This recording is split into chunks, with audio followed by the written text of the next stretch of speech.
The European Union's divisions have been laid bare by the recent economic challenges posed to the bloc, culminating in diplomats from Italy and the Netherlands. In July, European Commission President Ursula von der Leyen presided over a deadlock regarding the bloc's economic response to the coronavirus pandemic. The bloc reached an agreement 2 days later than anticipated after arduous negotiations. Leaders reached a historic agreement for a £675 billion coronavirus pandemic recovery fund on the summit's fifth day after tense disagreement.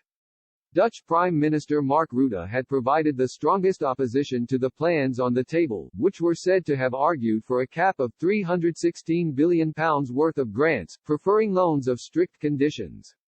But a report by Italian press shows these divisions between Amsterdam and other European governments has persisted for decades. In April, Italian newspaper Corriere della Sera reported that in early days of European integration, young Italian diplomats posted to Brussels were told to apply the following principle: in case of doubt, the Dutch. There was even a diplomatic version in circulation in Rome's foreign ministry, the Farnesina, which said the following: let the Dutch speak and take the diametrically opposite position.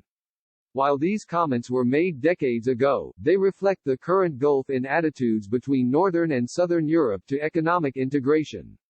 The negotiations for a coronavirus recovery fund were tense earlier this year, but Ms. von der Leyen said the negotiations, lasting more than 90 hours, had been worth it, and that the EU could not be accused this time of doing too little, too late. However, they revealed the differences of opinion when it comes to the economy. An EU diplomat revealed at the time that the Dutch stance in the talks had rubbed other leaders up the wrong way. They said, the Dutch have never cared about having a pretty face in these talks. They come to Brussels to defend their national interest. They irritate many because their bluntness can be seen as arrogance. An agreement was eventually reached, but not without hostility. As tempers flared during the small hours, Mr. Macron banged his fist on the table, saying he was ready to walk out if sterile blockages continued.